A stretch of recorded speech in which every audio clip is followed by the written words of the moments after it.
Hi, my name is Rachel and welcome back to Auxhart Gardening. This is the week 18 garden tour and I have finally started planting out some of my fall stuff. I haven't quite gotten it all out, but we are getting there.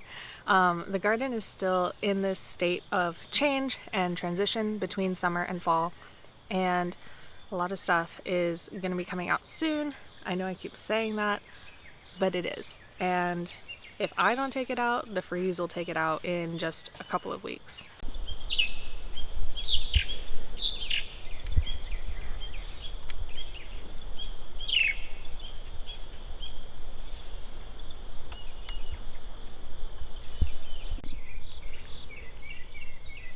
If you don't look too hard, everything still looks kind of lush. So all of this mulch in this path is new. I had the path before, but I let the weeds grow up over it because I didn't have the time to do anything about it.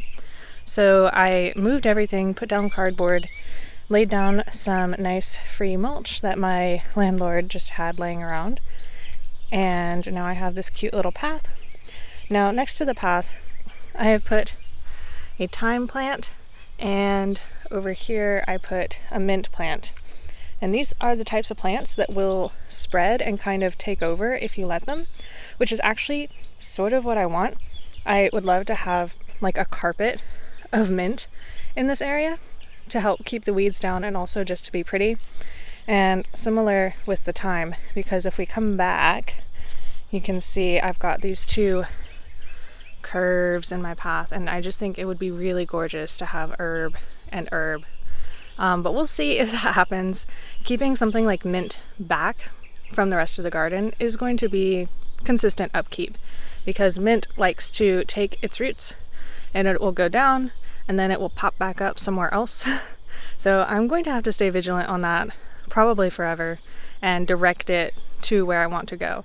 But I'm hoping that it turns out really, really pretty. Coming over here to the tomatoes and the potted plants, I've got these bean plants here that I've been intentionally neglecting so that they go to seed and the pods start drying out. It looks like we're just about getting there with some of them, although a lot of them are still nice and edible sized. Some of them are getting nice and fat, and looking for dried beans from these. The tomatoes are not producing very well. You can see they look really sad. I mean, the newest growth still looks okay, and there are tomatoes, like green tomatoes. Oh well. Oh man. Relatable, anyone? Yeah, so a lot of these tomatoes, when I pick them, they're already squishy, and even getting to them green, like you can see, you know, you just cannot get them before the pests get to them. Here's another example. So I think what's going to happen is I'm going to have to come through here maybe this week and pull all of these green tomatoes, make some lovely green tomato salsa, and then just pull out all of these tomatoes, because they're not really going to produce any more tomatoes than what they already have on them before the frost. Something interesting that I did that you cannot see yet is along here, along where the trellis is, I planted fava bean seeds, and I'm hoping that those start coming up soon. This is an example of, hold on, we're gonna wait for that plane to stop making noise. So anyways, it's an example of, I'll have to look up the exact word for it, but I kind of want to call it interplanting. So you're planting a new crop before the old crop has died off, so that it has time to grow up a little bit before it is taking up a fair amount of nutrients, or before it needs space. And so you can kind of overlap your crops in that way, and that's what I'm trying to do with these fava beans. Is they need to germinate and start growing while the weather is a little warmer, but I don't want to pull out these tomatoes just yet, and it will be a couple of weeks before they start getting in each other's way anyway. So I went ahead and planted some fava beans.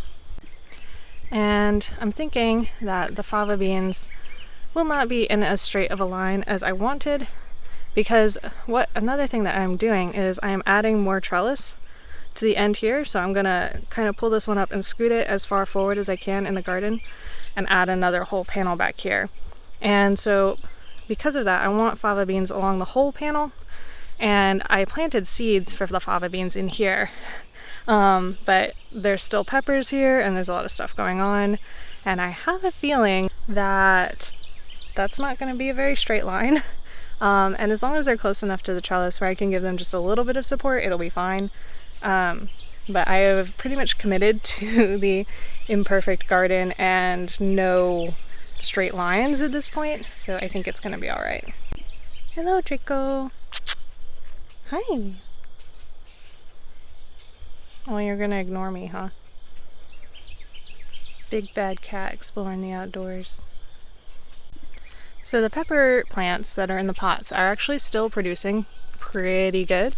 I'm really hoping that I have time to harvest all of these Tabascos before the frost.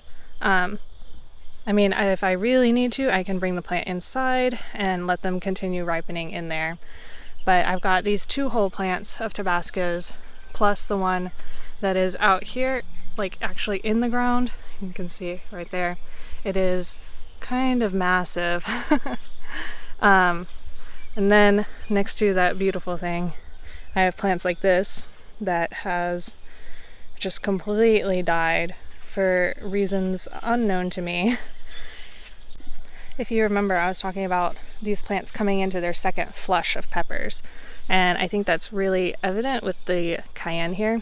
You can see it's just now starting to get some that are ripening, but it has been a few weeks since I had any cayenne at all, and they're just now all coming back onto the plant. So like I said before, plants like peppers go through phases where they put out a lot of flowers, that becomes fruit, and then you pick that fruit and the plant grows up some more, puts out more flowers, and then puts out more fruit, and that succession of fruit is a flush. So on the other side of the tomatoes, we have the eggplant row, which is falling over, and the old bean row. Now I went through and took out as many of these plants as I could, up until where it's kind of jungly back there. And I wanted to mention that when I took out these plants, I did not yank them all up by the roots. I snipped them right at the base of the soil. And the reason that you would want to do that is it's the same with all plants, but especially beans or nitrogen fixing plants.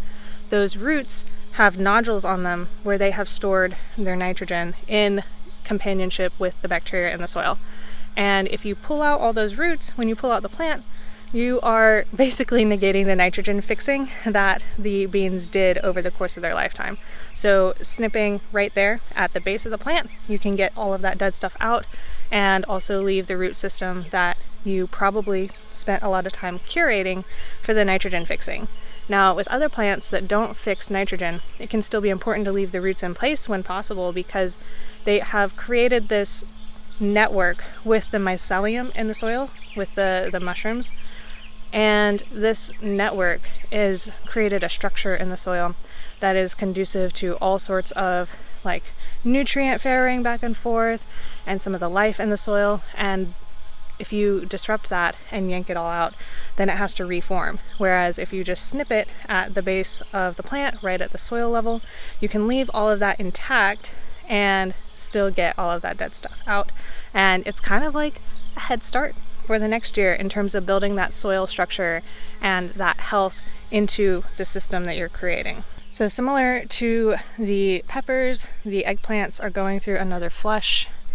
You can see some of these coming on that are just about ready to be harvested. I have been having some of the eggplants go squishy on the plant. Oh no. But for the most part, they have been fine and still putting on flowers, as you can see. So these will keep going right up until the frost, and overall they look good enough that I am going to try and let them. I don't think I'm going to take them out the way I'm going to take the tomatoes out here very soon.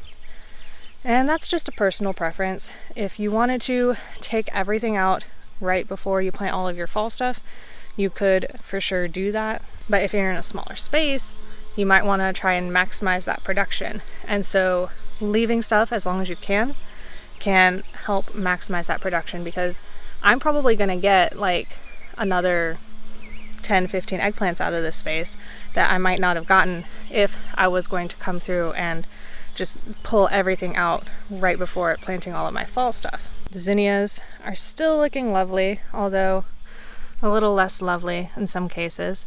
I'm still loving having this color in the garden, and I think I need to look into stuff that I can plant that will flower and still be pretty after the frost, because all of these are going to die.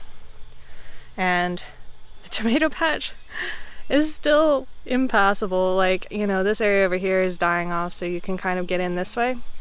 But these plants, while they look healthier on the surface than those other ones, if you looked underneath all of those vines, you can kind of see over here, all of those vines are dead and dying under there. And so I'm probably going to pull these out at the same time I pull the other tomatoes out, and that's going to make a lot of room for me to start some roots while it's still kind of warm outside, and I can make sure that they germinate really well. In other news of things looking not as good as they used to, there is the noodle bean trellis.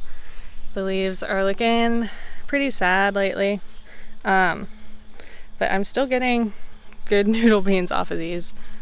Like, just, they keep going even though they look really sad.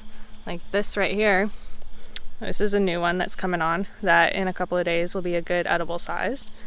And you know, a lot of these are still wonderful for dried beans. If you didn't see my video, I talk about how to save these for dried beans that you can eat or use for seed. And this plant is still making flowers. The plan is for the fall to have peas on that trellis, and I kind of thought that those noodle beans would need to come out before now, but they don't. So I'm probably just going to do what I did with the tomatoes and plant some peas along the base of this trellis, and when those come up, it will probably be about time to take out the noodle beans. And even if it's not, if the peas need the room, then I'm just going to take the noodle beans out, because I've gotten so much of a harvest from this. There's not a huge need for me to like continue squeezing that last little bit out.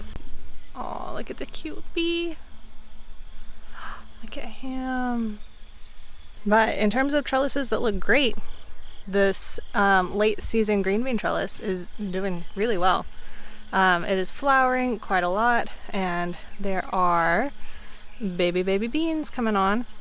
I will not get a lot of harvest from this. The frost will come sooner, probably, than it will take for a second flush to come on. But all of these ones that are little babies and these flowers right now, there's a good chance that I will get a whole harvest from this trellis from that. So this is one of those risks that you can take in the garden.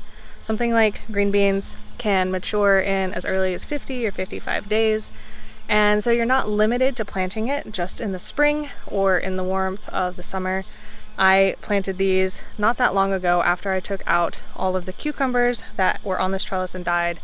And now that they're coming into their production right here at the end of the season, I have the opportunity to get one last little harvest from them that, you know, it is threatened by the frost, so it's not a sure thing, but you know, I like to take that risk because I think if I get it, then great, and if I don't, that's not the end of the world. And I wouldn't have been doing anything with this trellis space anyway for fall until right about now, so it is an effective use of my space to take that risk and hope for the harvest rather than not trying at all. And so along this area where the squashes used to be early in the summer, I have put in some of my brassicas.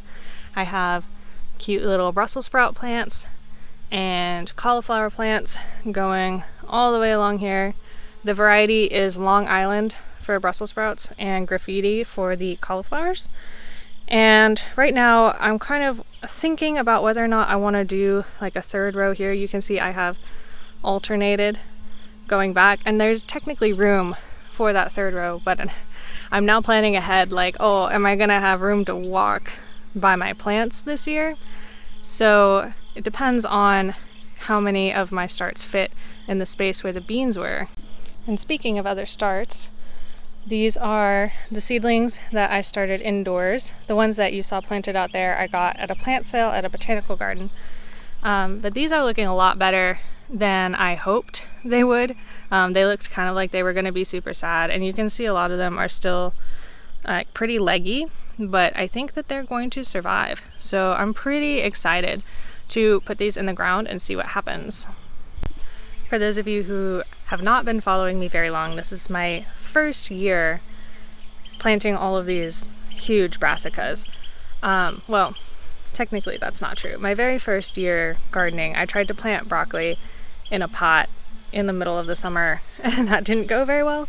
But this is my first year, where I think I might be somewhat successful growing all these brassicas, and this is definitely the first time I'm trying stuff like Brussels sprouts and cauliflower, and I don't know what I'm doing so much, but I'm trying it, and I have some hope that I will at least get something from this.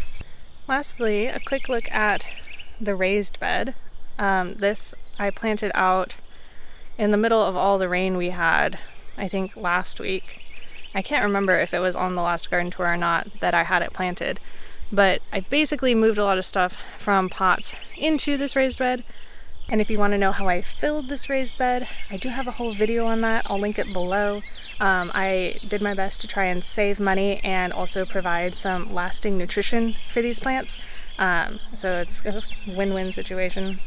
But over here I have some lavender, oregano, sage, my parsley that came back from the roots that I didn't really think was going to come back. I have another thyme plant here because I wasn't sure if that other one was going to survive. And I have my stevia, which is now flowering. And I think I'm probably going to end up trying to put some cilantro in this bed as well, because that's something that you do need to grow over the cold season.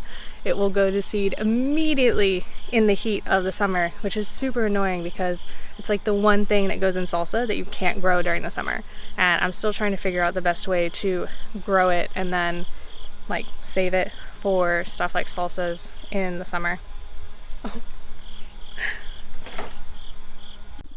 For those of you who haven't met him, this is Draco the Garden Cat. He is my older cat, about 8 years old. And he lost his collar recently, doing who knows what outside. And so something new that I'm cultivating is this space right here. This is going to be kind of a berry hedge. I'm planning on putting blueberries, blackberries, raspberries right here along the corner of the property. And similar to what I did with that path, I put down the cardboard, and then I'm going to pile compost and then mulch on top of that, and kind of dig through little holes in the cardboard to put in my berry plants, which are up on my porch somewhere. I had some potted blueberries and blackberries and some bare root raspberries, and so I'm waiting for the raspberries to kind of put out some roots and catch up before I go ahead and put everything in the ground. And I'm also trying to figure out where I'm going to source the compost from, because I definitely don't have enough, especially after filling that raised bed, to do that whole space. Now, if you stayed till the end of the tour, I did promise I would give a little peek inside the house. I still have not fully unpacked, so there's boxes everywhere, and nothing is where it's supposed to be, but I'll give you a peek anyway. Ready to go inside, Draco? Come on. So this is the front/back door. I had the walls painted green because I had to choose a color for the whole house, and I didn't want it to be boring gray. Draco, you want to show him around? So quick peek inside the bedroom, which is a mess. You can see my old house through the window over there. And there's a nice closet. There's a half bath off of this room.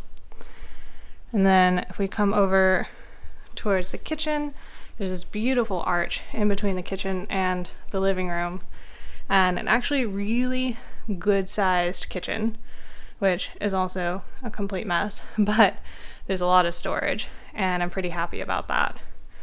And the second bedroom I am using as an office. There's a pretty big closet off of this, and that's where a lot of my long-term storage is going.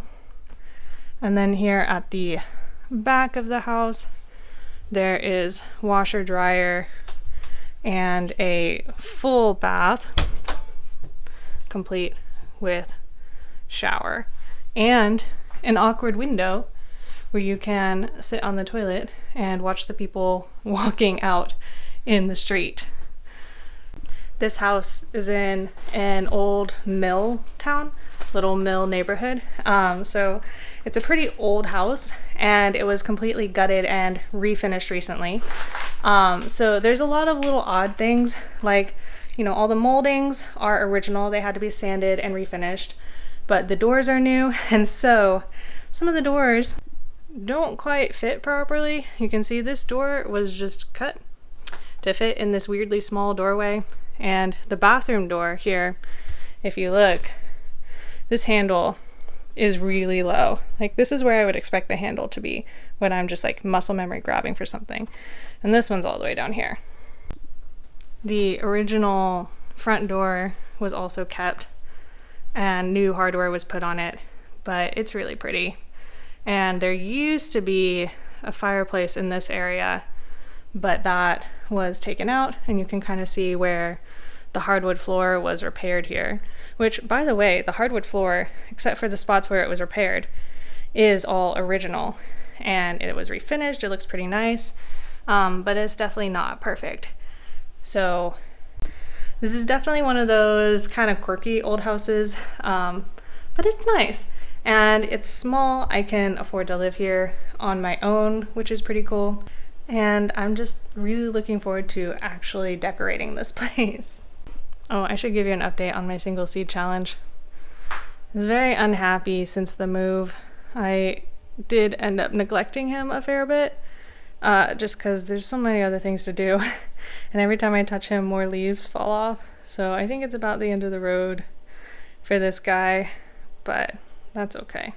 Alrighty, well, Draco and I wish you happy gardening. Until next time.